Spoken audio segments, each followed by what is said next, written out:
Voilà. Bon, alors, on va essayer de parler de la nuit du Seder. L'aile à Seder. Et, d'abord, pourquoi est-ce que on fait quelque chose à la nuit du Seder? Où c'est que c'est écrit qu'il faut faire quelque chose cette nuit-là du Seder, hein?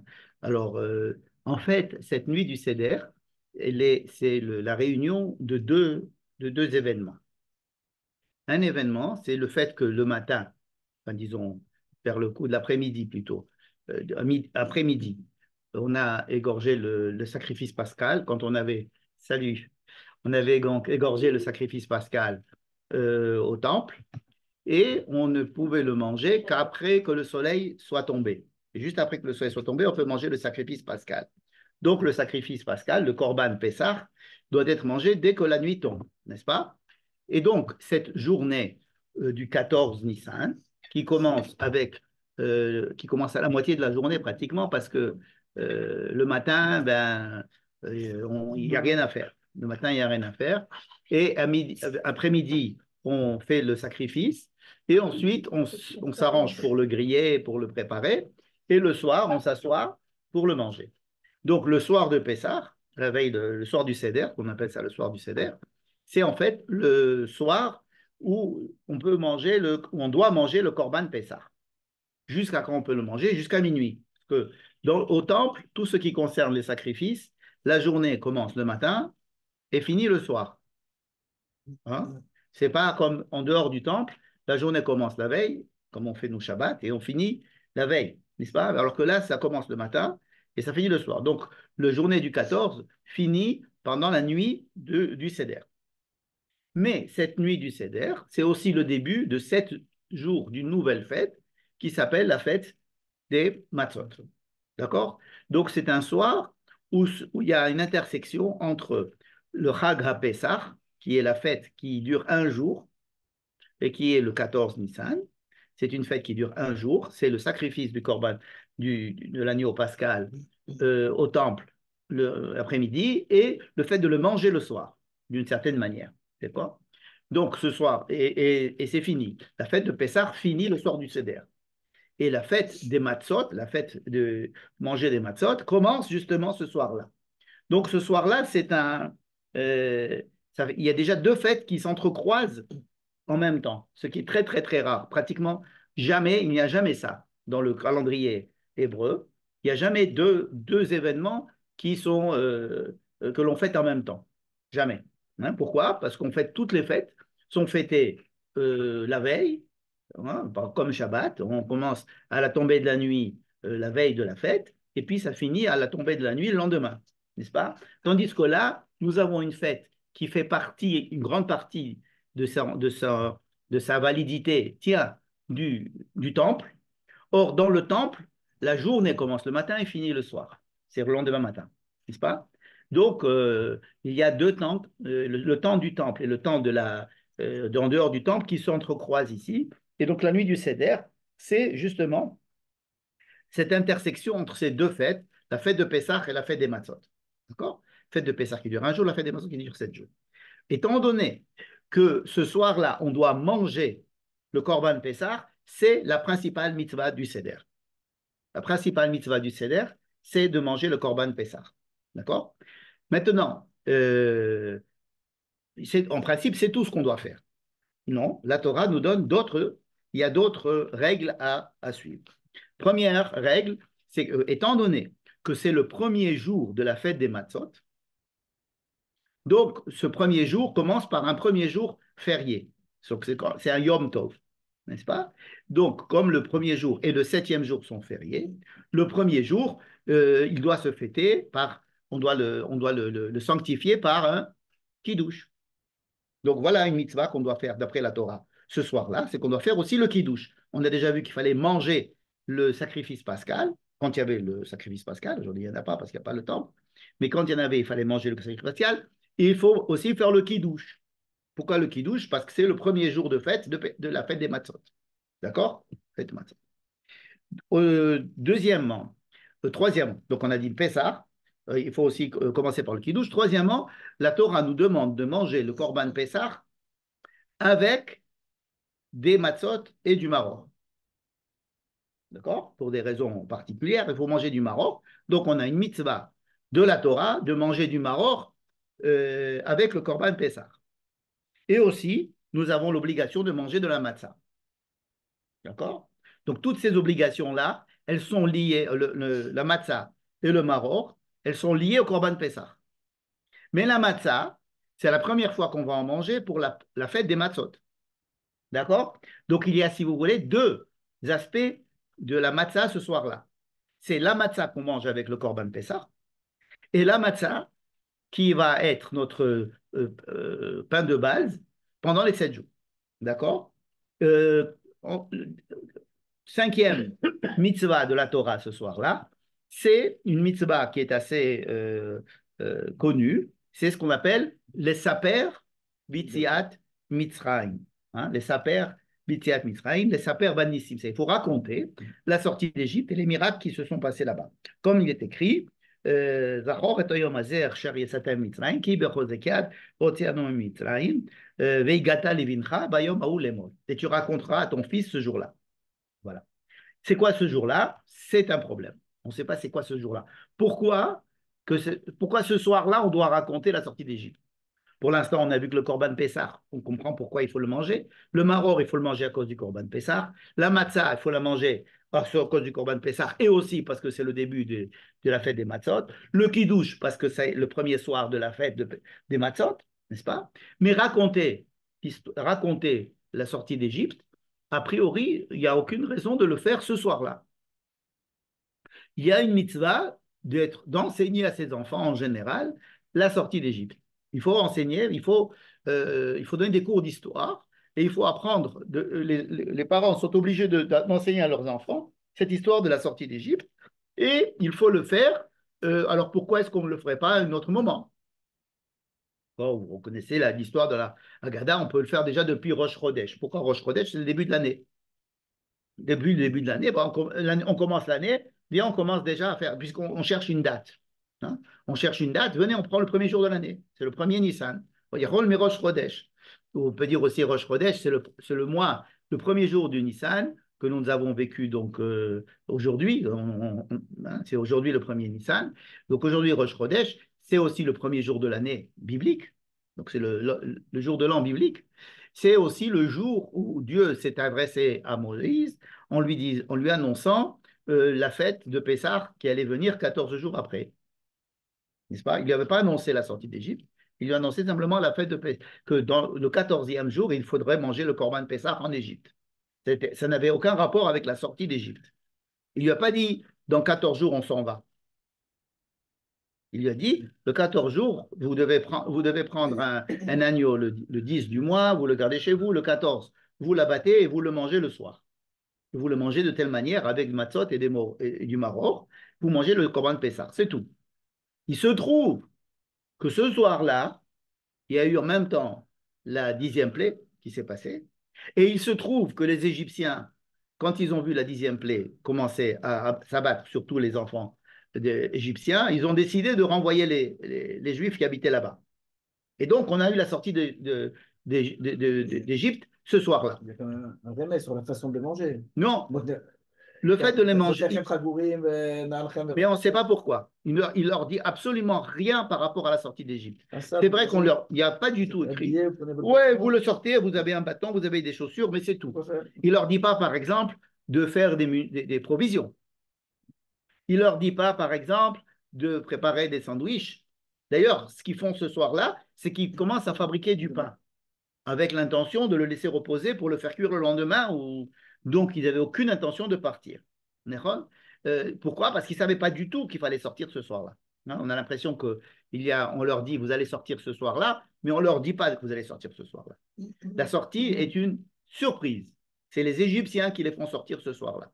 Eux, ce qu'ils doivent faire, c'est le Corban Pessah, c'est-à-dire le sacrifice pascal. C'est tout.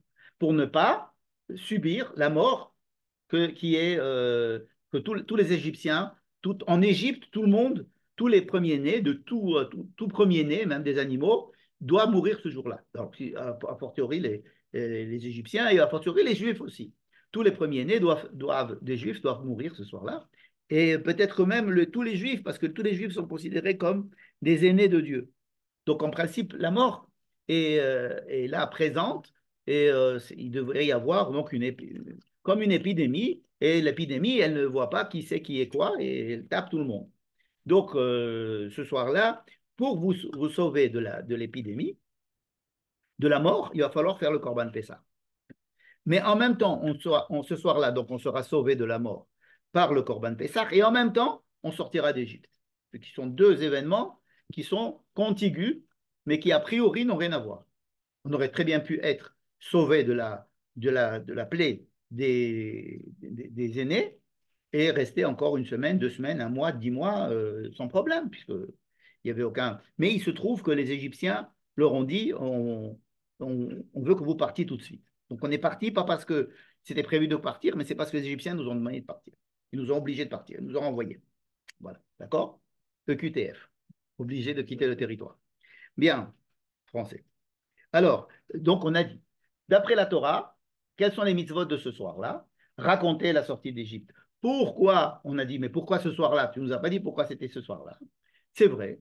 Les rabbins ont dit, écoutez, ça serait une bonne occasion ce soir-là de raconter la sortie d'Égypte. Pourquoi? Parce qu'il y a des choses face à eux qui vont peut-être éveiller leur curiosité. Et étant donné que déjà ce soir-là, on va manger le sacrifice pascal et que déjà ce soir-là, c'est la fête des matzot et qu'on va se... Alors, c'est un bon moyen devant justement des objets, de la nourriture. Ils vont dire, mais pourquoi ce soir on va manger? Alors là, c'est une bonne raison de ce que ce soir-là, on va raconter la sortie d'Égypte. Et donc, ça nous fait que ce soir-là, on a raconté la sortie d'Égypte. Ça s'appelle la Vehigadta Levincha. Donc, on va faire la Haggadah. Haggadah, ça veut dire on va raconter. Deuxièmement, on doit manger le Korban Pessah. On doit manger avec lui du maror. On doit manger avec lui de la matzah. On doit faire évidemment le kiddush avant de commencer. Et puis, c'est tout. Ça, c'est les rabbins. Et ça, c'est la Torah. Bon, maintenant, depuis qu'on n'a plus le temple, on n'a plus le Korban Pessah. Donc, ça tombe, tout ça, ça tombe pratiquement. On garde le fait de raconter la sortie d'Égypte ce soir-là. D'accord? Donc, la Haggadah, elle reste. Et puis, le maror, on va nous dire, oui, mais en principe, le maror, ça se mange avec le Corban Pessah. Donc, les Rachamim vous ont dit, bon, on mange midé rabanan, on va manger le maror. Mais ce n'est pas le maror qu'on aurait dû manger avec le Corban Pessah. Hein? C'est pour se rappeler qu'il faut du maror. Les rabbins, ils nous ont institué de manger du maror ce soir-là. Excuse-moi, Pardon? excuse-moi Michel. Donc Maror et raconter la sortie d'Égypte, c'était pas marqué dans la Torah que c'est ce soir-là. C'est raconté qu'il Alors, faudra le le faire. maror, oui, parce qu'il faut le manger avec le Corban Pessah. C'est D'accord, ce mais pas, soir, c'est le Corban ok. Pessah. Mais pas D'accord? raconter la sortie d'Égypte. La sortie d'Égypte, il n'y a pas écrit que c'est ce soir-là qu'il faut Il y a pas raconter. attention, parce qu'il y a écrit Bayomaou. Donc, on peut se poser la Ce question. jour-là, lorsque tes enfants, Mais c'est un jour spécial. tes enfants se poseront la question, et alors ce jour-là, ils te poseront la question et tu leur répondras. Et la Gada, elle dit, Yachol Mirosh Chodesh, Talmud Lomar, Bayom Ahu, c'est quoi Bayom Ahu? On ne sait pas. Ba'avour Ze, Shemata Matzah Maror, Munachim Lefanecha, Korban Pesach, Munach Lefanecha encore plus. D'accord? Donc c'est le soir même où on va faire justement on doit manger des choses, donc ça sera bien que ce soit ce soir-là. Et donc, on comprend que c'est ce soir-là qu'il faut. Bon. Donc, on a qu'est-ce qu'ils ont fait les rabbins? Les rabbins, ils ont dit, bon, le kiddush, évidemment, on doit le faire. Le maror, on continue à faire du maror. Il y a une mitzvah pour le korban Pessah. C'est que le korban Pessah, quand on le mangeait, il fallait le manger à la fin du repas. C'est-à-dire, on avait un repas. Et en plat principal, mais après le principal, on mangeait le Corban Pessah. Le Corban Pessah, on ne le prenait pas à jeun. On ne mangeait le Corban Pessah qu'après avoir un petit peu mangé. C'est pour ne pas que le Corban Pessah, ça soit le repas. Mais on mange, on est un petit peu presque rassasié, on n'a plus besoin de manger, et alors on mange le Corban Pessah comme une mitzvah. D'accord? C'est une mitzvah. C'est-à-dire que ce n'est pas un truc, qu'est-ce qu'on fait ce soir-là? Ben, je vous conseille de manger un petit méchoui. Non, c'est manger. Comme ça, vous n'êtes pas affamé. Et alors, vous allez dire, non, non, mais je ne veux pas. Non, mais c'est la mitzvah de ce soir de manger le Corban Pessah. Donc, non seulement il faut le manger après le repas, mais après lui, il ne faut rien manger. Après le Corban Pessah, on ne prend pas de dessert. C'est ce qu'on appelle les desserts s'appelaient avant l'afikoman, c'était un truc comment ça s'appelle, chez les Romains, qui, après le repas, ils avaient donc des petites amuseries et puis des friandises ou des choses, ou des fruits, des choses comme ça, pour essayer d'enlever le goût du repas que nous avons et garder un bon goût dans la bouche. C'est ce qu'on appelle afikoman. Pourquoi on n'a pas laissé d'affaire le korer pour la fin du repas? Parce que c'est ce qui rappelle le plus le Corban Pessah. Tu as raison. Mais euh, c'est une très bonne question. Pourquoi est-ce qu'on ne fait pas le Korer à la fin? D'accord? Pourquoi on ne fait pas le Korer? On va essayer d'y répondre. Donc maintenant, nous avons, qu'est-ce que c'est que cette histoire de Afikoman? On ne peut pas avoir de dessert. Le dessert, c'est le Corban Pessah. Voilà. Donc nous, on veut se rappeler de cette loi que le dessert, c'est le Corban Pessah. Mais alors, il faudra prendre le Corban Pessah à la fin en dessert, mais on n'a pas de Corban Pessah. Ce qu'on fait, c'est qu'on mange un morceau de matzah qu'on avait mis de côté. Et ça, on va l'appeler à la place de la ficomane, à la place du dessert, n'est-ce pas? Mais c'est à la place du Corban Pessah. Bien. Donc ça, les Chachamim, ils ont institué. Ils ont aussi institué qu'on doit montrer ce soir-là qu'on est sorti d'Égypte.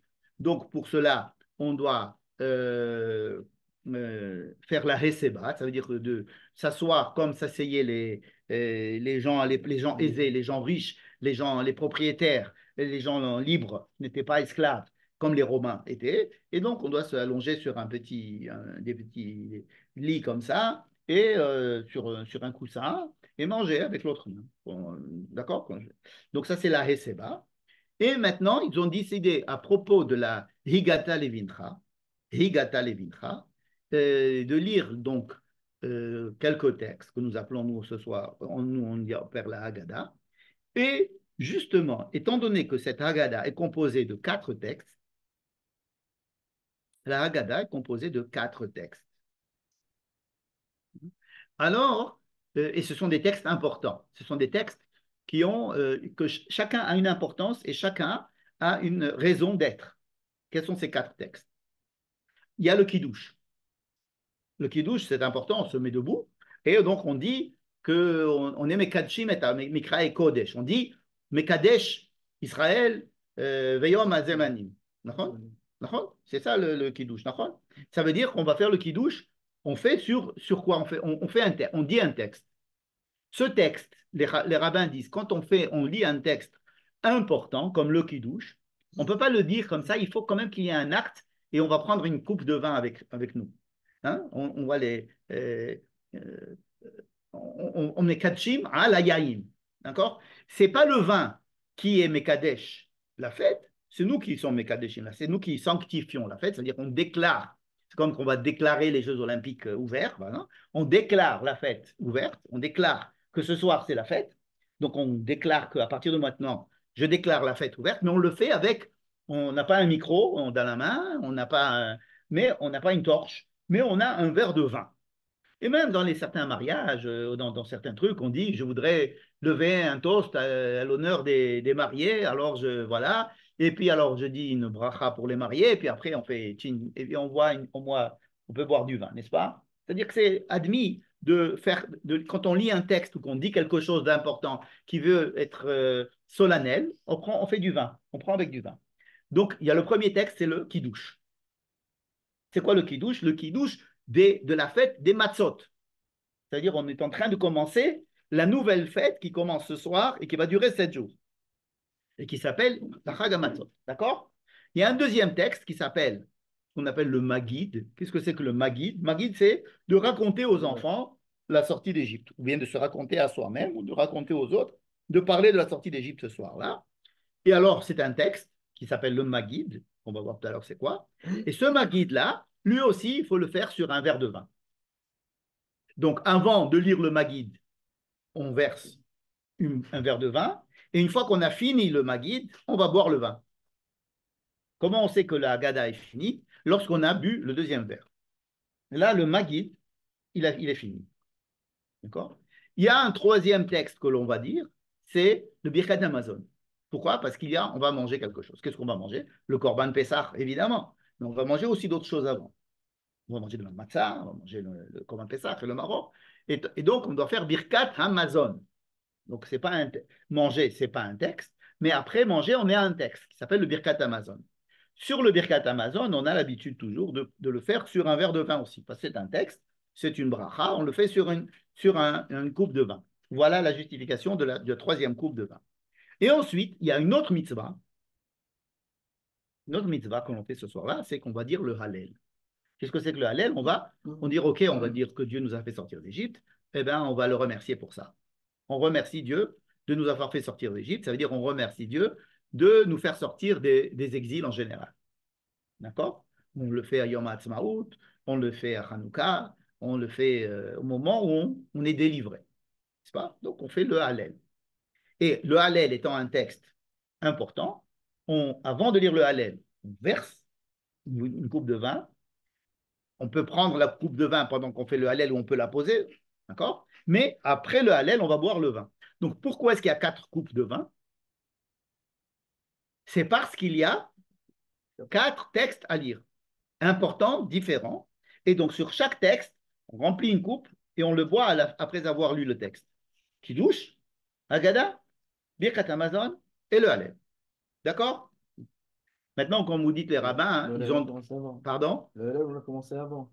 Non, on considère que le Hallel, il commence au début du quatrième vers. Alors c'est vrai qu'il y a certains passages du Hallel qui ont été faits avant pour relier, pour mettre, si vous voulez, le repas à l'intérieur du Hallel. C'est les Mais c'est oui, du Maguid. d'accord. Mais c'est pas, c'est que dans le Maguid on met un petit peu de Hallel comme ça pour donner un avant-goût, si vous voulez, du Hallel.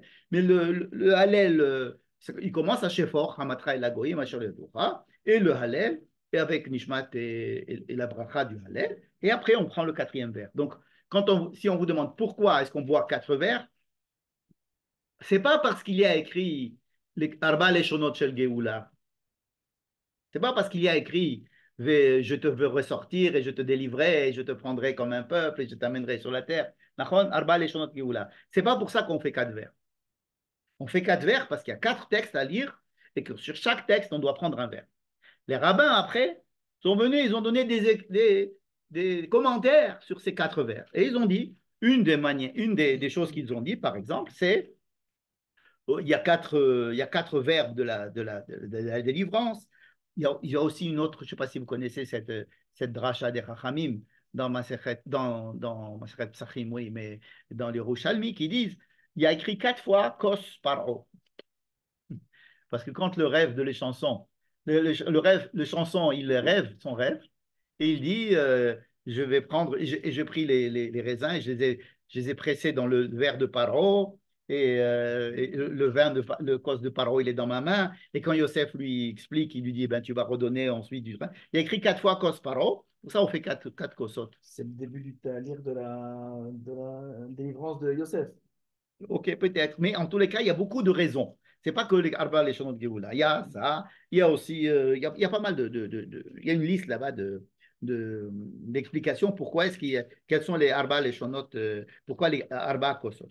Mais l'explication, la première explication, oui, oui, il y a beaucoup. Non, il y a plus que 4 Leshonot de Shel Geoula. Oui, alors on étale les 4 en 5.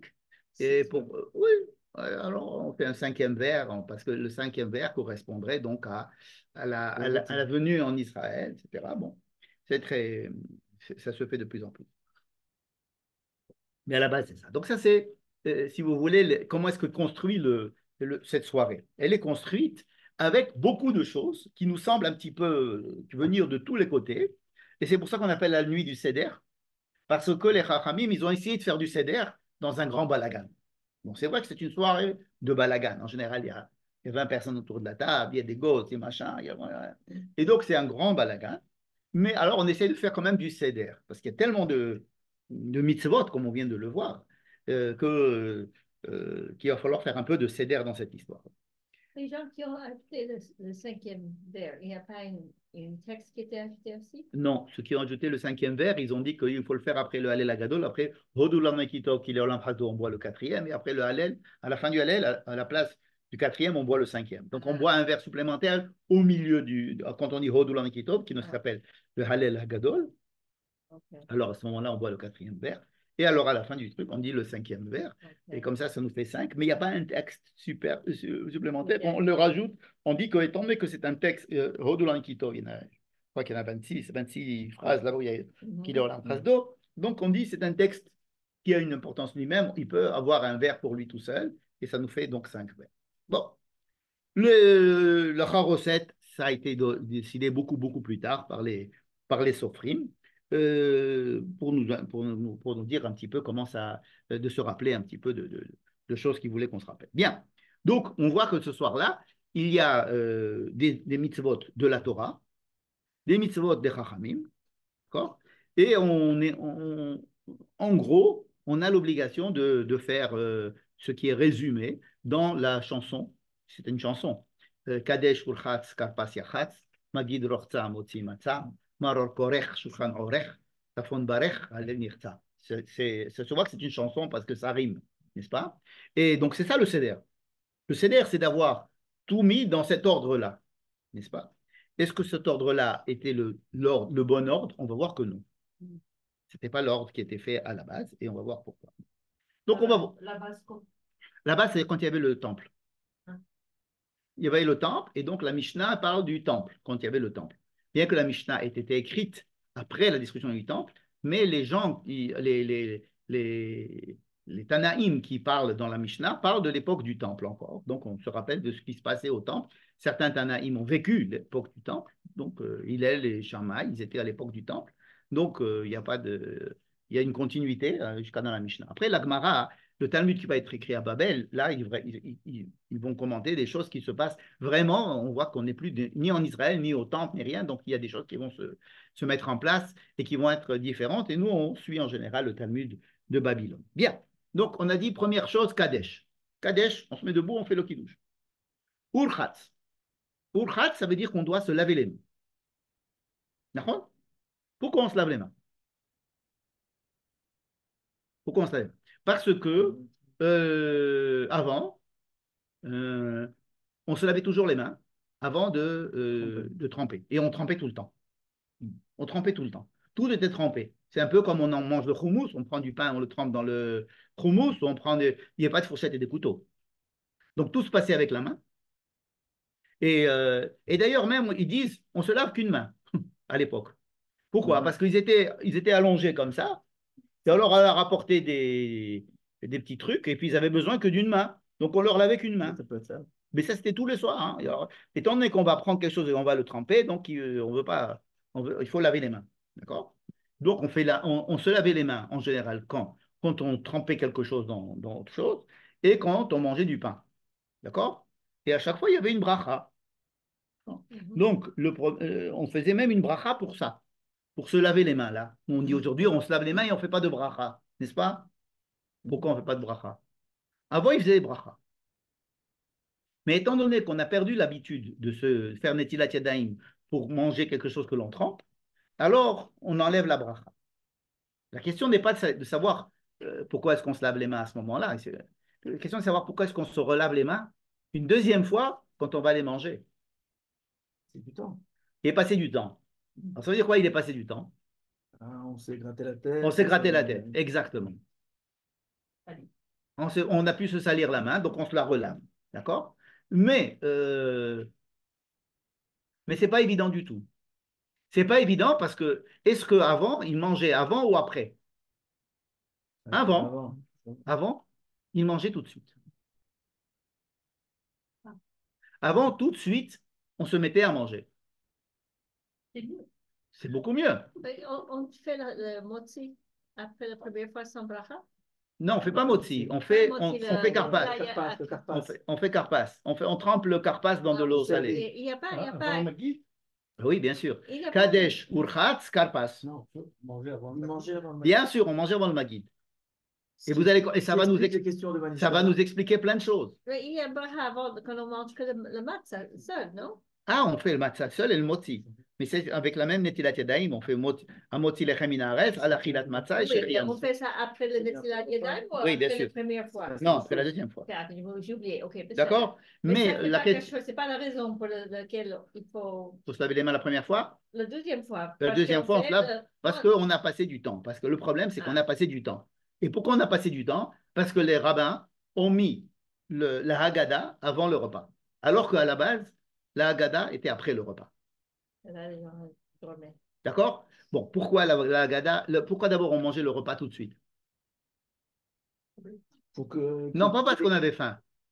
pour qu'il y ait des questions, pour qu'il y ait Non, une raison, poser des non, questions. Pour qu'il y ait- non, non, non, non. Pourquoi est-ce qu'on mange on fait le kidouche, d'après, avant comment c'était, d'après la Mishnah aussi, on fait le kidouche, d'accord? Et on se lave les mains et on fait un petit apéritif. C'était comme ça qu'on faisait avant, on faisait un petit apéritif. Et puis on se met à table. Et on fait le Netilat Yadayim, on prend le motzi et on fait avec de la matzah, chilat matzah, etc. Et on mange, on fait le repas. Mais nous, on sait que c'est comme ça. C'est écrit. C'est écrit dans la Mishnah que c'est comme ça qu'on fait. Il y a le Seder là-bas. D'accord? Et on sait très bien que c'est comme ça qu'il faisait. Je vais vous lire comment est-ce que. C'est pas à propos de Pessah, mais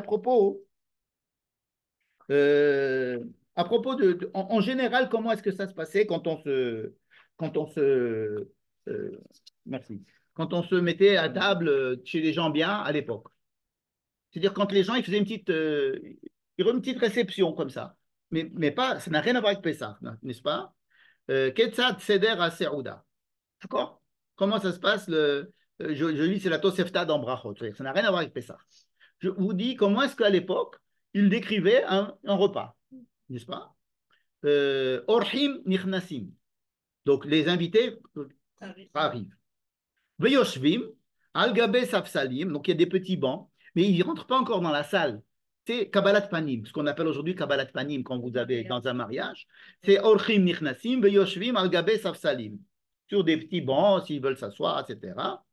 Ad Sheikansu Kulam. Jusqu'à ce que tout le monde vienne. Jusqu'à ce que ça commence à devenir beaucoup de gens. Et Nichnesu Kulam. Venatnu Lahem la Yadayim. Alors on leur colle, Echad ve'echad, Notel Yado, Achad. Chacun se lave une main. Se lave une main. Et alors on leur sert à boire. Masgul Lahem Kos. On leur sert à boire. Kol Echad Mevarer, ce qu'il va boire. Et vous, lechem par perayot, des petits entremets, comme des petits apéritifs, comme ça. Kol echad ve'echad mevarech le'atzmo. Il veut ici prendre une carotte, il fait pour repérer Adama. S'il veut prendre un petit peu je sais pas, n'importe quoi, il fait la bracha, etc. Mevarech le'atzmo, alou. Alors, une fois que la Kabbalat Panim est finie, on les fait rentrer dans la grande salle. Dans la grande salle où il y a des lits avec chacun sa petite table. Ça, c'est du temps des Romains. Oui, c'est du temps des Romains, c'est le temps des Romains, c'est le temps du Beth Amikdash Sheni. Puisque le temps du Beth Amikdash Sheni, c'était les Romains, c'est ce qu'ils décrivent. C'est ce qu'ils ont connu comme étant la vie des Romains. Donc, si un Romain qui est le patron, il fait comme ça, donc nous, riches juifs en Israël, on veut faire comme les Romains. Hein, d'accord? On fait comme. Et donc, c'est un signe de faire comme il faut. Et cette fois-ci, on leur fait laver les deux mains. Pourquoi les deux mains? Parce qu'ils vont commencer à manger des trucs importants. On mangeait une cuisse de poulet, ou une cuisse une épaule d'agneau. Donc, ils vont le prendre avec les deux mains. Au début, c'était un petit peu un truc comme ça. Mais là, c'est pour ça qu'ils se lavent avec une seule main. Là, ils se lavent les deux mains. Et alors, à ce moment-là, on leur donne à manger le vrai repas. Et puis, on leur donne à boire encore une fois. Et il doit faire une autre bracha. Même s'il a déjà fait la bracha, il doit reboire parce qu'il a, c'était de la Kabbalat Panim, mais là, ils sont dans la salle. Mais Varer à la Shnia, et Veu Lifnehem par Peraot, on peut leur apporter encore des salades. Et même s'il a déjà il a fait la bracha sur les petites salades dehors, il doit refaire encore une bracha sur les salades de l'intérieur. Au moment, si on amène des troisième sorte de salade, personne ne peut rentrer dans la salle. Parce qu'on ne veut pas quand même déranger, et puis on ne veut pas leur dire ah, moi, j'ai pas eu amenez-moi le poisson, je suis venu en retard, tout ça. Non, on ne fait pas. Il y en a qui mettaient un foulard dehors, tant que les gens pouvaient rentrer. Dès qu'ils avaient décidé que ça y est, c'était le moment de commencer le plat principal, ils enlevaient le foulard, personne ne pouvait rentrer, ils fermaient. C'est comme au théâtre, quand on dit maintenant, personne ne peut rentrer. D'accord. Donc, ce sont des choses qui étaient. C'est sur cette base-là que les rabbins du deuxième temple ont défini qu'est-ce qu'on pourrait faire pour montrer qu'on est libre, on est tous libérés d'Égypte. Alors, on va montrer qu'on est libéré du joug. Et pour montrer qu'on est libéré du joug, on va faire comme les patrons, comme les, comme les Romains. D'accord? OK? Donc, ils font comme les Romains. Et c'est pour ça qu'on s'installe sur des lits, etc. Aujourd'hui, faire un sabbat comme ça n'a pas de sens, comme ça, de prendre un. Et il y en a qui vendent des petits coussins, etc. Donc, de mettre sur vraiment, être tranquille, etc. Bon, C'est de là qu'en anglais, dit when in Rome, do as the Romans do. répète. When in Rome, do as the Romans do. Mais on n'était pas Oui. en Rome. On dit ça en français On aussi. dit ça en français aussi? Oui. À Rome, À Rome, fait comme les Romains. Oui, mais on n'était pas en Rome. Donc, on a dit karpa. Donc, on a fait kidouche, urchat, on se lave les mains parce qu'on va commencer à tremper des choses. Karpas, ça correspond ici à la Kabbalat Panim, tout simplement. Hein? Karpas, Karpas, Yachatz. Yachatz, théoriquement, maintenant, on doit faire le motzi. D'accord? Donc, qu'est-ce qu'on a comme pain? Qu'est-ce qu'on fait comme pain quand on est Shabbat, par exemple? Combien de pains on a? Deux. Shabbat, on a deux pains. Quand c'est quelque chose d'important, on a deux pains, n'est-ce pas? Pourquoi ici on a trois pains? On a trois galettes. C'est le mitzvot. Quelle mitzvah? Le hamotzi et le achilat Ça, on matzah. peut le faire sur deux. Pourquoi est-ce qu'on a trois galettes, trois matzot? Parce que ça s'appelle du lechem oni. Et le lechem des pauvres, c'est qu'il faut se rappeler aussi, c'est la fête, mais aussi on se rappelle qu'on était en Égypte, qu'on était pauvre. Et un pauvre, en général, quand on lui donne, quand il a un pain, ben, il coupe en deux, il prend et puis il garde pour le soir, parce qu'il ne sait pas qu'il va manger le soir. Donc il le coupe et il mange la moitié. Et le soir, et puis il garde l'autre moitié pour le prochain repas. Il ne sait pas. Il n'a pas de. Il n'est pas sûr d'avoir du pain pour le soir. Donc il se garde un petit morceau. Donc en même temps, on a les deux pains, mais on a aussi un troisième pain, mais il faut le couper et le mettre de côté pour le soir. C'est pour ça qu'on coupe la matzah et on se retrouve avec deux matzot et demi. N'est-ce pas? Yachatz Magid. Alors, Yachatz, Kadesh, Urchatz, Karpas, Yachatz, et donc tout de suite, ils nous mettent là maintenant le Magid. Alors qu'on devrait manger, on a pris les matzot, on les a arrangés, on sait maintenant qu'on a un pain et demi ou alors deux pains, mais il faut manger. Et c'est maintenant qu'ils mangeaient les gens, avant. Pourquoi ils mangeaient? J'avais posé la question, on n'a pas répondu. Pourquoi est-ce qu'avant, on faisait le repas tout de suite? Bon, elle a dit parce qu'on a faim. C'est une bonne raison, mais sur le plan de la halakha. Parce qu'il n'allait pas être réveillé ou je ne sais pas quoi pour le baguette, non? Je pense que le motif. Parce qu'il y a. Oui, mais alors qu'est-ce qu'on fait? On fait tout de suite le moti et on mange. Et là, on n'a pas encore fait le moti. On a pris simplement les matzot, on a dit, ah bon, on a des matzot, très bien. Combien on en a? Deux, trois, non, on en a deux et demi. Très bien, deux et demi. OK. Et c'est maintenant qu'on va faire le moti. Non, on ne fait pas le moti, ils nous mettent la Haggadah là. Alors qu'avant, ils faisaient le moti dessus. Non. Parce que la mitzvah du soir, avant c'était quoi la mitzvah? Le Korban Pessah. Le Korban Pessah. Oui. C'était la principale mitzvah, c'était de faire le Korban Pessah. Et même, il fallait même pas trop tarder pour faire le Korban Pessah. Dès que dès que c'est la nuit, il faut manger le Korban Pessah. Donc la principale mitzvah, c'était le Korban Pessah. Si j'ai des enfants à table et que je dois les garder, soit pour le manger, le Korban Pessah, soit pour leur raconter la sortie d'Égypte. L'essentiel, c'est le Korban Pessah. La sortie d'Égypte, je peux leur raconter, s'ils s'endorment, je leur raconterai une autre jour. Donc c'est très important de commencer par le Korban Pessah. Donc on commençait à manger avec le Korban Pessah. Et donc tout ce que nous on parle de motzi, matzah, maror, korech, shulchan, orech, tafon, barech, tout ça c'était tout de suite, on le faisait tout de suite. Étant donné que après la destruction du temple, dans le Talmud Babli, on savait qu'on n'était plus en Israël et qu'il n'y avait pas le temple, il n'y avait plus le Korban Pessah. Donc qu'est-ce qui est devenu maintenant important cette soirée-là? C'est le Maguid. C'est le Maguid. Ça veut dire, on va se dire, est-ce que les gosses, ils vont dormir bientôt? Alors, qu'est-ce qu'on fait? Est-ce qu'on mange ou on leur raconte la sortie d'Égypte? On mange. Ça, ils peuvent manger quand ils veulent, ils ont mangé, c'est pas tous les soirs on mange. Mais le Haggadah, c'est maintenant. C'est maintenant ou jamais. Donc, tout de suite, on fait la Haggadah. D'accord? Ok, c'est compris ça? Et donc, les rabbins ont pris la Haggadah et l'ont mise avant manger. Alors que tout était fait pour la faire après manger. D'accord? Et c'est pour ça que quand on va commencer la Haggadah, on va commencer à dire des choses comme si on avait déjà mangé.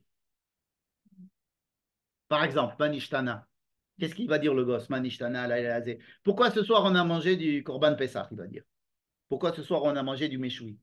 Donc, on ne le dit pas maintenant parce qu'on ne mange pas du méchoui, mais avant il disait ça. Pourquoi ce soir on mange du méchoui? C'est une des quatre questions. Pourquoi est-ce que ce soir on mange du maror? Pourquoi ce soir on mange la matzah? Donc il parle de ce qu'il vient de manger. Mais c'est pas logique de faire dire aux gosses, de faire poser aux gosses des questions alors qu'on n'a pas encore mangé. Il n'a pas encore vu ni la matzah, ni le maror, ni le korban Pessah, ni rien du tout. Il n'a pas vu la Heseba, il n'a rien vu. Vous comprenez que le Manishtana, ce n'est pas sa place. En fait, c'était simple. Il a été écrit, le Manishtana, quand on faisait la Haggadah après le repas. Et étant donné que maintenant on fait le repas après, donc on a mis le Haggadah avant, la Haggadah, elle a des trucs à l'intérieur qui sont anachroniques. Mais on les a gardés quand même. Parce que, pourquoi on les a gardés? Parce qu'on ne peut pas raconter s'il n'y a pas eu des questions avant. Donc on préfère.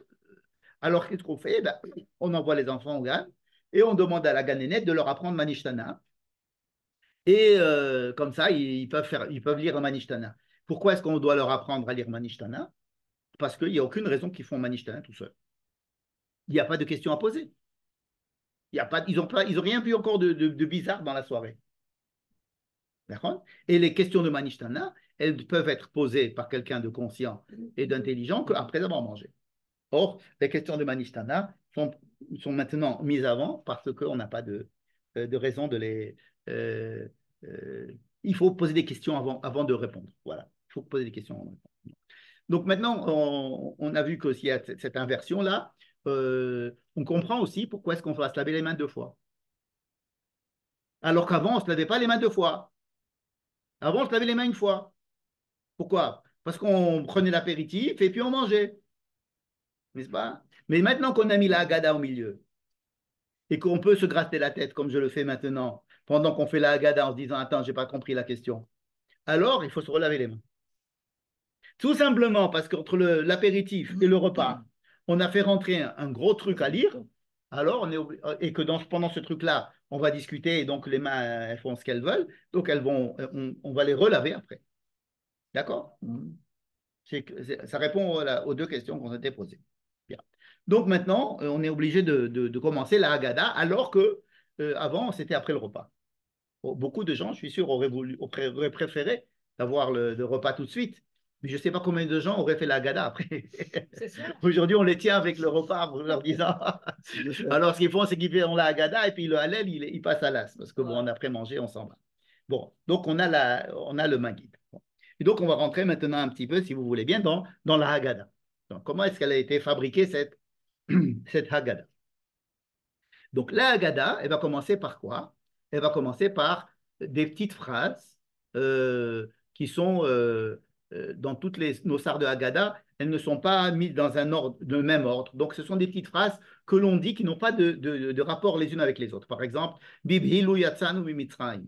Ça, c'est une phrase que Rambam a dans sa Haggadah, mais qui n'est pas écrite dans les autres Haggadot.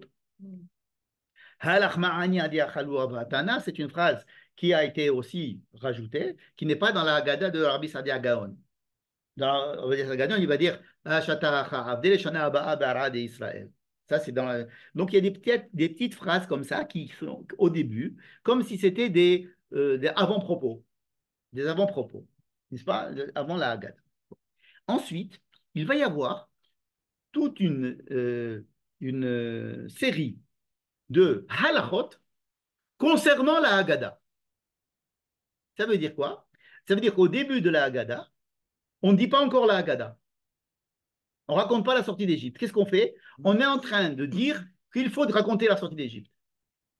On va dire, par exemple, qu'il y a différentes sortes d'enfants et que selon chaque enfant, il faut raconter la Haggadah de façon différente. On ne peut pas parler aux enfants avec le même langage. Chacun a besoin d'une question et de réponses différentes. N'est-ce pas? On va raconter que même si on croit connaître la sortie d'Égypte, les grands rabbins comme Rabbi Akiba, Rabbi Tarfon et Rabbi Elazar ben Azaria, eux-mêmes racontaient la sortie d'Égypte. Donc, nous aussi, a fortiori, on doit raconter la sortie, même si on est Chachamim, Nevonim, etc.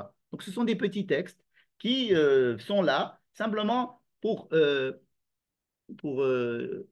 parler, pour pour nous raconter les halachot qui vont nous obliger à faire la Haggadah. Et ça devient de la Haggadah. On a par exemple ça dans le Kaddish. Veimro Amen.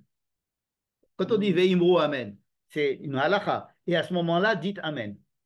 Oui, mais alors on dit Veimro Amen. D'accord? C'est un truc qu'on ne devrait pas dire en principe. J'avais euh, euh, oui, la mezouza. Qu'est-ce qu'on écrit dans la mezouza? On écrit qu'il faut écrire la mezouza. Ça veut dire, qu'est-ce qu'il y a écrit dans la mezouza? Il faut marquer, il faut écrire ces paroles sur une mezouza. Et alors ça, on le met dedans. Ça veut dire que la phrase qui nous dit quoi faire, elle devient ce qu'il faut faire. Vous voyez? Comme Veimro Amen. On dit Veimro Amen, ça devient le texte lui-même. Donc même la partie hilchatique qui nous oblige à faire la Haggadah, qui nous indique qu'on doit dire ce soir-là la Haggadah, elle devient elle-même de la Haggadah. D'accord? Bon. Maintenant, quand est-ce que ça commence vraiment la Haggadah? La Haggadah, à quel moment? Elle commence par, elle va prendre un texte qui est écrit dans la Torah et qu'en principe tout le monde connaissait par cœur à l'époque. Tous les agriculteurs connaissaient par cœur. Aujourd'hui, vous allez me dire qu'est-ce que les gens connaissent par cœur? C'est le schéma Israël. Avant, pas du tout. Les gens ne connaissaient pas le schéma Israël par cœur, forcément. Les gens qui faisaient les mitzvot, les gens qui étaient... Mais les chaklaïm, c'est-à-dire les paysans, hein, tout le monde avait un texte qu'ils connaissaient par cœur. Il fallait, même s'ils ne comprenaient pas, il fallait qu'ils apprennent ce texte par cœur. C'était quoi? Le Mikra Bikurim. C'est-à-dire qu'une fois par an, alors chaque fois qu'ils avaient une première récolte, ils étaient obligés de venir à Jérusalem, amener les prémices, et on leur demandait de réciter le texte.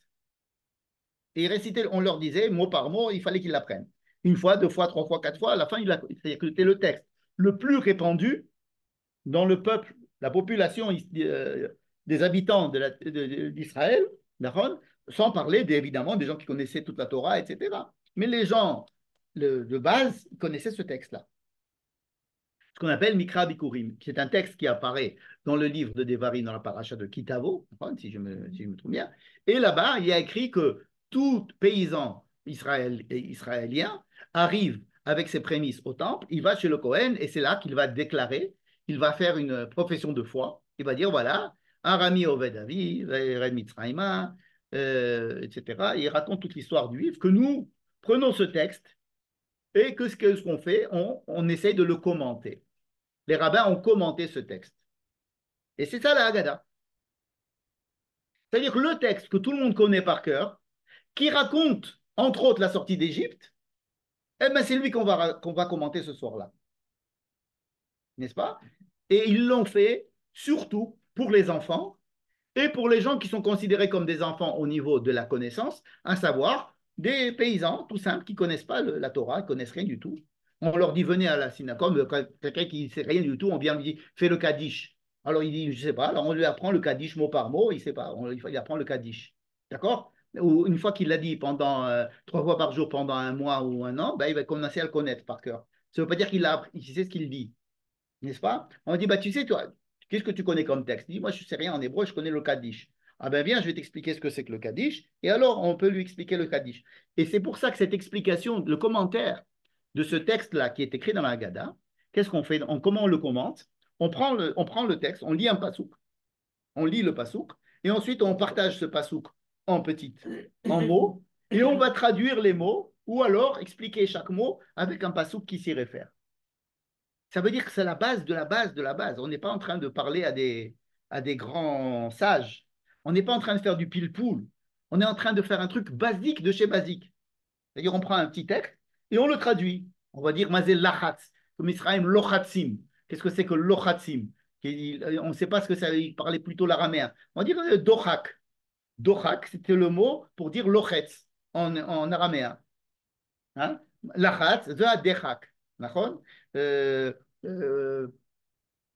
וימררו את חייהם, וימררו את חייהם, je crois que c'est ça le בעבודה קשה, בחומר ובלבנו, וימררו חיים, je crois que c'est אלו הבנים, c'était quoi, אלו הבנים?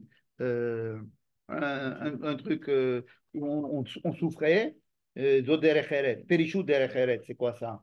Ça veut dire que c'était quoi une des grandes souffrances? C'est qu'on avait tué les enfants. Et c'est quoi aussi une autre grande souffrance? C'est qu'ils étaient obligés de se séparer de leurs femmes. Perishut derech eretz. Des choses très simples. On va dire, qu'est-ce que c'est qu'un avoda kasha? On dit avoda kasha. Ça veut dire quoi? Ils ont prié à Dieu. Il y a écrit qu'ils ont prié. Ils ont crié. Alors on dit non, ils ont crié. Nous, on appelle ça qu'ils ont crié à Dieu. Mais non, mais c'est écrit qu'ils ont crié. On dit non, mais leur cri, quand ils ont crié, ils ne connaissaient pas Dieu, ils ont pas prié à Dieu. Ouais, délivre-nous. Ils ont crié, ils en avaient marre. Et Dieu a dit, tiens, ils en ont marre, on va aller les sauver.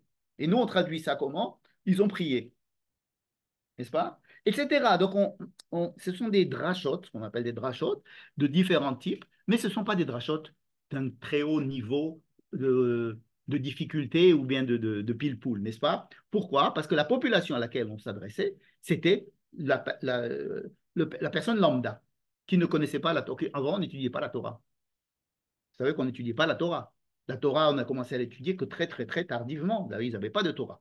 Par contre, c'est Ezra qui a commencé à écrire la Torah pour tout le monde. Et puis même, les gens, ils avaient pas beaucoup de Torah chez eux. Donc, c'est après, quand il n'y a plus le Beth Amikdash, etc., qu'on a commencé un petit peu à mettre en place cette histoire de l'étude qui va remplacer le service au temple. Donc, on s'adresse à des gens pour leur dire qu'est-ce que c'est que la sortie d'Égypte. Alors, c'est quoi la sortie d'Égypte? C'est quoi? Qu'est-ce qu'on fait ce soir-là? Qu'est-ce que c'est dire quoi? On a crié qu'on est sorti d'Égypte? Tout simplement. Le destin du peuple juif, ce n'est pas un destin, ce n'est pas une histoire facile. Voilà. On leur dit, ce n'est pas une histoire facile. Vous êtes le peuple juif, vous n'avez pas une histoire facile. Sachez que vous avez un passé et que votre présent, et vous avez aussi un avenir, et que la ligne conducteur, c'est que les moments difficiles doivent être passés, doivent être traversés par cette perspective historique et que vous devez avoir une perspective historique dans tout ce que vous vivez. Voilà ce que ça veut dire, le sens même de la sortie d'Égypte, le sens même de Pessah. C'est quoi? La conscience historique du passé, du présent et de l'avenir est indispensable pour votre identité juive. Voilà, c'est pour ça qu'on doit raconter à nos enfants. Qu'est-ce qu'on doit leur raconter à nos enfants? On va leur dire, écoutez, vous n'êtes pas nés, votre histoire ne commence pas avec votre naissance, ni avec votre bar mitzvah, ni avec votre diplôme. Votre histoire, elle commence bien avant. Et elle a pour but de se finir bien après. C'est la différence, par exemple, on dit, qu'est-ce que c'est que le sipour? Quelle différence il y a entre un sipour, c'est-à-dire une histoire, et la réalité, l'histoire avec un grand H. Qu'est-ce que c'est que l'histoire avec un grand H? C'est tout ce qui s'est passé dans le monde, la création du monde jusqu'à la fin du monde. Quand je vais faire raconter une histoire, je vais choisir de raconter un pan de l'histoire. Un moment où ça va commencer comme ça, un moment où ça va s'arrêter comme ça. Parce que j'ai un message. Je ne suis pas en train de raconter les faits. Le soir de la sortie d'Égypte, je ne raconte pas les faits historiques qui se sont passés. Je raconte une histoire, c'est-à-dire une manière de lire l'histoire qui va m'aider à être juif, qui va faire mon identité juive. Par exemple, le livre de Shemot. Vous connaissez le livre de Shemot. Par quoi il commence? Il commence par la descente des Juifs en Égypte. Alors qu'on sait déjà qu'ils sont descendus en Égypte dans le livre de Bereshit. Pourquoi on ne commence pas le livre de Shemot par le roi Pharaon a été changé et il a commencé à faire des lois anti-juives? On devrait commencer par ça. Il y a eu des lois anti-juives. Hein?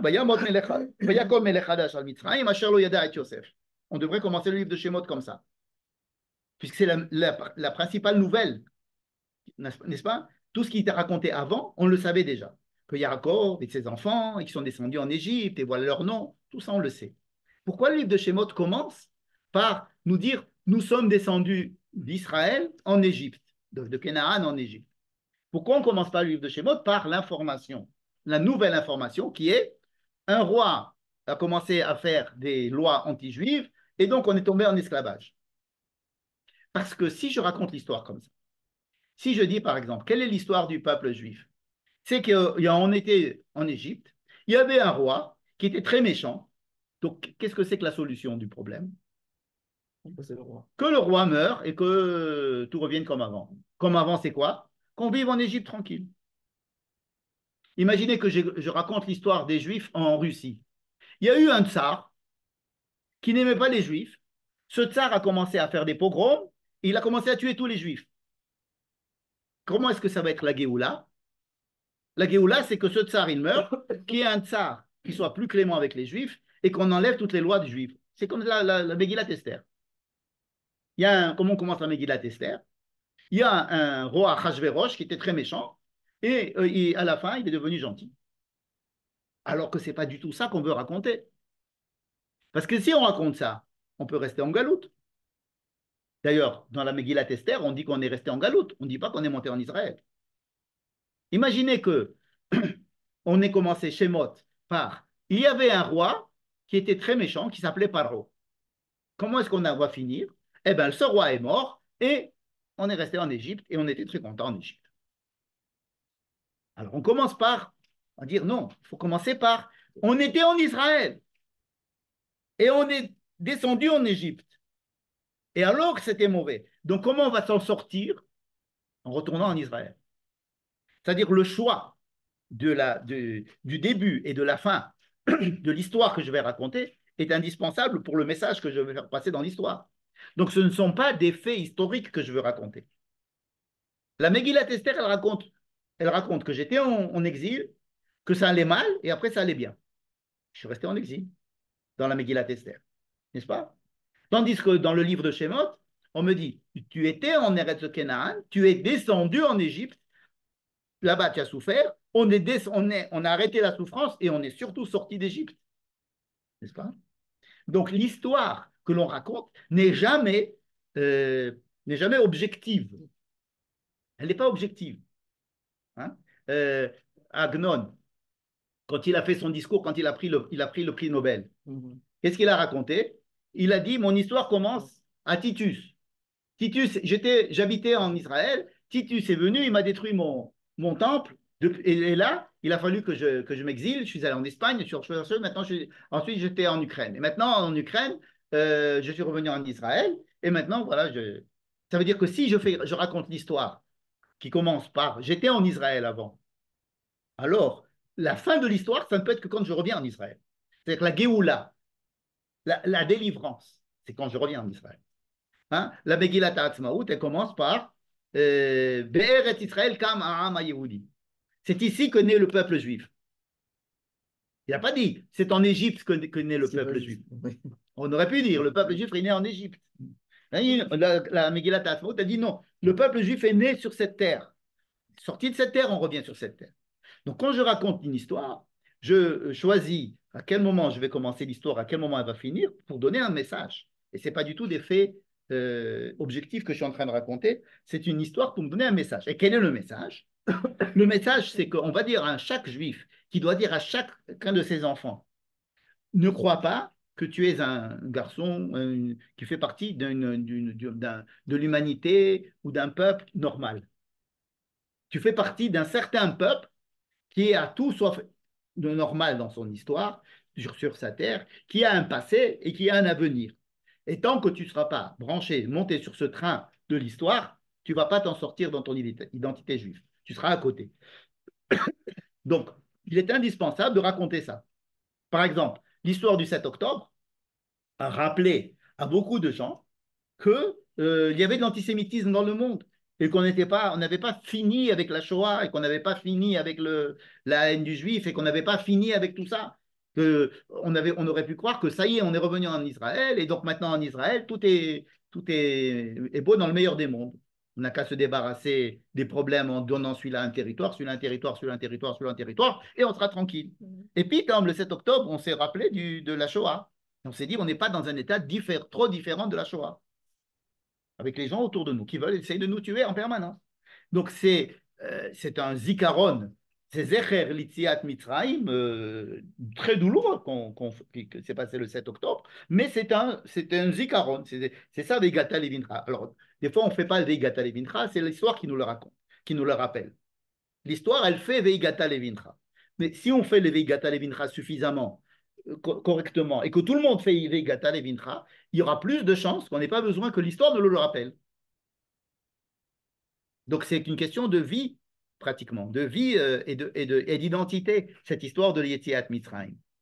C'est-à-dire, on est sorti d'Égypte parce que il y a une intention, c'est de nous faire sortir. Le but, c'est la Géoula, le but, c'est d'aller mieux, c'est qu'il va y avoir quelque chose de mieux. Il y a quelqu'un qui est Dieu, qui nous a fabriqués pour une raison, qui nous fait vivre, et les situations, bien bonnes ou mauvaises, elles sont là pour nous faire avancer vers quelque chose qui, à la fin sera une Géoula. Et donc, on est obligé de se rattacher à ça si on veut vivre de façon bari en tant que juif. Ou sinon, si tu ne veux pas vivre en tant que juif, ben, tu ne peux pas, parce que les autres, ils vont te le rappeler. Donc, on est coincé. Donc, ça, c'est le message. C'est pour ça qu'on doit faire la Haggadah. Et c'est pour ça que chaque paysan juif, israélien, pardon, doit se rappeler de ça chaque année avant de commencer à manger les fruits de son champ. C'est-à-dire, tu veux manger les fruits de ton champ, pas de problème. Mais rappelle-toi que tu n'es pas israélien seulement, tu es aussi juif. C'est-à-dire qu'il y avait tes parents, etc., etc., etc., et tu as tes enfants, et tu vas dire à tes enfants. Et c'est ce texte-là qu'on rappelle le soir de la sortie d'Égypte. En fait, ce n'est pas de savoir qu'on est sorti d'Égypte, c'est de se relier à l'histoire juive. C'est ce qu'on demande aux paysans israéliens chaque année, au moment des Bikurim, de se rappeler du fait qu'il doit savoir que son identité n'est pas une identité nationale d'un pays ou d'une province, mais qu'elle est supra-historique et qu'il faut la rentrer dans quelque chose de beaucoup plus grand. C'est tout. Il faut savoir qu'on fait partie de quelque chose de beaucoup plus grand et tant que tu ne fais pas partie de ce grand, c'est comme un poisson qui n'est plus dans l'eau. C'est-à-dire qu'il veut essayer de ne pas vivre dans l'eau. Un poisson, ça veut vivre dans l'eau. S'il veut essayer de vivre sur la terre, il ne va pas pouvoir vivre. Donc, un poisson, il doit vivre dans cette eau qui est son eau naturelle, à savoir l'histoire juive, avec une intention qui, au début, c'est mauvais, mais à la fin, c'est bon. D'accord? Donc, justement, les rabbins, ils ont dit, comment est-ce qu'on raconte les sorties d'Égypte? Au début, tu dis que ça allait très mal, et après, tu dis que ça allait très bien. Matrilim begnout, Msaimim beshvar. Alors, à ce sujet, il y a deux avis, Rav et Shmuel. Ils n'étaient pas d'accord sur quoi? Ils ont dit, oui, d'accord, on va raconter que avant, c'était pas bien, et maintenant, c'est bien. C'est-à-dire que c'est contraire à l'intuition. On dit toujours, ah, c'était mieux avant. Par contre, au Maroc, c'était génial. Ou bien, Hadesh Amenu Kekedem. Ou alors en Pologne, on avait des Streimel, c'était génial. Par contre, et maintenant, malheureusement, personne n'a des Streimel. Alors, oh là là, avant, c'était bien. Il y avait du papier peint sur les murs comme le tsar. D'accord? Donc, on fait comme c'était avant. Pourquoi? Parce qu'avant, c'était bien et aujourd'hui, c'est mal. Ça, c'est le contraire de la Gada. La Gada, elle te dit, avant, c'était mal. Même ce que tu crois que c'était bien, ben, on peut faire mieux que ce qui était avant. Donc, matrilim begnout ou mesaimim bishvach.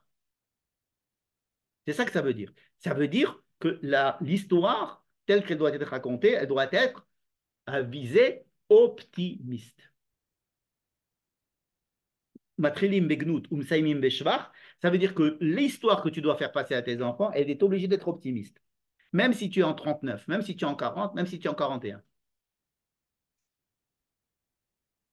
Et même si tu ne vois pas devant toi quelque chose d'optimiste, si tu vois qu'on est en 42 et que tout le monde est en train d'être brûlé dans des cas de trucs, qu'est-ce que tu vas faire qu'est-ce que tu vas dire, Matrilim Begnout ou Mesaimim Beshvar? Quel shvar il y a? Le shvar, c'est la fumée là-bas. D'accord? Et pourtant, les Juifs, ils ont tenu ce Matrilim Begnout ou Mesaimim Beshvar. Cet optimisme fou comme ça, n'est-ce pas? Alors, il y a deux manières de raconter l'histoire. Au début, c'était pas bien, maintenant c'est bien. Il y a une manière, on va dire religieuse, et une manière nationale. Il y en a un qui va dire, avant, on était des idolâtres. Et maintenant, on est des monothéistes. Ou bien tu vas dire, non, avant, on était des esclaves, et maintenant, on est libre. C'est une histoire religieuse, c'est-à-dire spirituelle. Mitechila ovde avodazara hayu avotenu. Ça, c'est Rav qui dit. Alors, Mitechila ovde avodazara hayu avotenu. Kerevanu amakom la avodato. C'est-à-dire, au départ, on était perdus au niveau spirituel. Et puis, on a eu une révélation qui nous a un petit peu dit où c'est qu'on se trouvait et quel était le sens un peu de cette histoire. Et Shmuel qui dit, écoute, les gens, ce qui les intéresse, c'est leur vie de tous les jours. Est-ce que je suis esclave ou est-ce que je suis patron? Je dis, bon, avant, on était des esclaves et après, on était devenus des patrons. On est devenus libres. Donc, il y a deux manières de raconter cette Agada. Un qui dit, Avadim aïnou le paro b'mitzrayim, vayotzienu adonai misham, d'accord? Ou bien, mitechila ovde avodazara, ayu avotenu, ve'arshav kerevanu lifnei hamakom. D'accord? Et on va dire les deux. On dit les deux. On fait comme Rav et comme Shmuel. On dit Avadim aïnou le paro b'mitzrayim. Et on dit aussi mitechila ovde avodazara, ayu avotenu. C'est quand même Shmuel qui gagne. Hein? Qui c'est qui gagne d'après toi? Shmuel. Pourquoi? Parce qu'on commence quand même par On Avan. commence par lui, mais si tu as suivi ce que j'ai dit tout à l'heure, que la vraie Agada, elle commence par Mitechila Rovde Avodazara. Que Avadim, Alachmaania, Maase Berabi et Marabi Al-Hazar Ben Azaria, tout ça, ce sont que des introductions de comment est-ce qu'il faudrait, ce serait bien qu'on lise la Agada ce soir. Et il faut que tout le monde lise la Agada, il faut que les gens parlent de la Yetiat Mitzrayim, et même si tu es Chacham, etc. Et la vraie Agada commence à Mitechila. Donc on peut dire que c'est Rav qui a gagné. Mais on fait Shmuel aussi au début. Donc tu peux dire les deux. Tu comprends? On a fait du kavod aux deux. Un est Premier ministre, l'autre est président de la République. Donc comme ça, on est tranquille. Bon. Donc on va finir. L'année dernière, j'avais proposé une partition de la Haggadah comme le Rav Maimon. On ne va pas faire ce soir. Qui partage la Haggadah d'une autre manière. N'est-ce pas? Et ce soir, comment on l'a partagé? En disant qu'il y avait 4 textes, que chaque texte demandait un verre de vin, tout simplement parce qu'il fallait donner de l'importance à chaque texte qui était important. Un, le Kiddush, l'autre, la Haggadah, le troisième, c'était de manger, entre autres le Korban Pessah, le quatrième, c'était de remercier Dieu. Ça veut dire quoi de remercier Dieu? Ça veut dire de se rendre compte que l'existence du peuple juif n'est pas quelque chose de naturel. Même si le peuple juif, il est maltraité, même si on a toutes les catastrophes du monde et tout l'antisémitisme du monde, le fait qu'on existe, c'est un miracle. Le fait que le peuple d'Israël existe, c'est un miracle. C'est comme s'il était au milieu de la mer, au sec, alors que la mer, c'est de l'eau de tous les côtés, et nous, on est en vie au sec au milieu. C'est un miracle. Comment on peut vivre au milieu alors qu'il y a la mer qui nous menace de droite et de gauche et de devant et de derrière? C'est un miracle de vivre. C'est pour ça qu'on remercie Dieu. C'est-à-dire on remercie Dieu de vivre, pour ceux qui sont vivants, évidemment. Ceux qui sont morts, ils ne peuvent pas remercier Dieu d'être en vie. Mais celui qui est en vie doit remercier Dieu. Déjà pour le fait d'être là, même si demain on ne sera plus là. C'est pour ça que le Hallel est très important ce soir-là. Ce n'est pas parce que Dieu il a besoin qu'on le remercie. C'est que dans la conscience juive, dire que nous remercions Dieu d'exister, cela veut dire qu'en principe, je n'aurais pas dû exister. En fait, c'est quelque chose que chaque être humain devrait penser. Chaque être humain, pas les juifs. Chaque être humain devrait être émerveillé du fait que sa biologie et le fait qu'il survive au monde, c'était un miracle qu'un enfant naisse, qu'un enfant vive, qu'un homme vive et que le corps arrive à se débrouiller pour continuer à réparer la plupart des maladies qu'il contracte, qu'il arrive à se débrouiller contre les intempéries et les animaux sauvages, qu'il arrive à transmettre, qu'il arrive à réfléchir et qu'il continue à exister. Alors, l'existence du peuple juif, ça c'est encore plus miraculeux. Et dire merci à Dieu, c'est se rendre compte que notre existence est miraculeuse. Comme il y en a qui disent merci, Toda Lael Ani Noshem. Merci Dieu, je respire. Cette conscience-là que même de fait de respirer, ça mérite d'être joyeux. Donc la Haggadah, c'est à but optimiste, puisqu'on commence par c'était moins bien avant et aujourd'hui, et ça sera mieux après. D'accord? Donc c'est optimiste. Et le remerciement, le Hallel, ce n'est pas la moindre partie de la Haggadah, c'est peut-être même la plus importante, le Hallel que l'on fait à la fin, donc sur lequel on fait le 4e vers après le repas, parce qu'on dit à ce moment-là, merci. Ce qu'on dit, par exemple, quand on ouvre les yeux, Modéani lefanecha, melecha evekayam. Merci. La première chose que l'on fait quand on ouvre les yeux le matin, on remercie de vivre, d'exister. C'est le sentiment de remerciement, c'est non seulement de l'optimisme, mais c'est un moteur pour me rendre redevable vis-à-vis de la vie, vis-à-vis de Dieu. Et donc, ça me responsabilise vis-à-vis de moi et ça me rend encore plus optimiste parce que je remercie. Hein? Si je dis, pourquoi est-ce que tu m'as créé? Je voulais pas être existé. Enfin, c'est ça le début de la déprime. La déprime, c'est quoi? C'est j'en ai marre de vivre, je sers à rien, et pourquoi tu m'as fabriqué? Pourquoi mes parents m'ont fabriqué, etc. Combien c'est écrit dans le Tanakh? C'est écrit. Hein, pourquoi est-ce que je suis né? Là, c'est la déprime complète. Là, on n'est pas du tout dans la déprime. Quand on fait le Hallel, ça veut dire on prend sur nous de se dire, mais c'est formidable. D'abord, et on se rend compte de la partie pleine du verre, n'est-ce pas? Donc, le Hallel est vachement important et on finit par lui. Et pour ça, ce texte-là est une partie différente de la Haggadah, la Haggadah, c'est être optimiste parce qu'on fait partie d'une histoire. Et le Hallel, c'est pour aujourd'hui. Le fait d'être présent aujourd'hui, je remercie Dieu de m'avoir amené jusqu'à maintenant et d'avoir amené le peuple jusqu'à maintenant. On fait le Hallel. On ne fait pas le Hallel pour ce qu'il nous a fait en Égypte, parce que ce qu'il nous a fait en Égypte, c'est la promo de ce qu'il fait en permanence. C'est une promo. C'est un exemple sur lequel on revient. Hein. C'est comme un tampon, que l'on reprend le même tampon et qu'on remet le tampon à chaque fois. Mais c'est sur ce qui nous arrive aujourd'hui qu'on fait le Hallel. Alors, on le fait le Hallel ici, au Yom Ha'atzmaut, on fait le Hallel à Hanouka, on fait le Hallel. Mais quand on fait le Hallel, c'est pour se dire merci. Hallel, tu fais le Hallel aujourd'hui. Je suis content d'être là. Je suis content d'être là. C'est formidable d'être content d'être là. C'est hyper optimiste. C'est hyper, malgré tout ce qu'on peut raconter, manger du maror, et on a mangé. On n'est pas dans le déni des pogroms, de l'antisémitisme, du 7 octobre, de la Shoah, de trucs. On ne fait pas de déni. On mange du maror. Le maror est à table. On le mange. On est encore au milieu de cette. On est au milieu. On n'a pas, le Messie n'est pas arrivé. Le Messie n'est pas arrivé. On est au milieu de tout. Je ne parle même pas de Messie, je parle. Ça veut dire que quand on dit ça va être bien, voilà, ça va être bien. On va vers le bien. D'accord? Alors, est-ce qu'aujourd'hui on est mieux que hier? Ou est-ce qu'on est mieux que le 6 octobre? Ou est-ce qu'on est mieux qu'en 1850? Ou est-ce qu'on est mieux qu'en 1600? Ou en 1500, combien c'était? 1592. Est-ce que c'était mieux en 1592 que maintenant? 1492, c'est-à-dire qu'on sait que ce n'est pas formidable l'histoire juive, d'accord? Mais de la voir de façon optimiste, c'est ça qu'on essaie de faire. Et de se relier à elle quoi qu'il arrive. Quoi qu'il arrive, on est obligé de se relier à elle, parce que sinon on est en dehors comme un poisson en dehors de l'eau. On ne peut pas vivre en dehors. On n'est plus dans notre élément. On ne peut pas remplir notre fonction. Comme un homme qui voudrait vivre sans respirer. Ce n'est pas possible. Tu ne pourras pas, n'est-ce pas? Ou sans manger. C'est notre nourriture spirituelle que l'on prend. C'est notre identité à Pessah. Voilà. Donc c'est pour ça que l'on fait le Kadesh.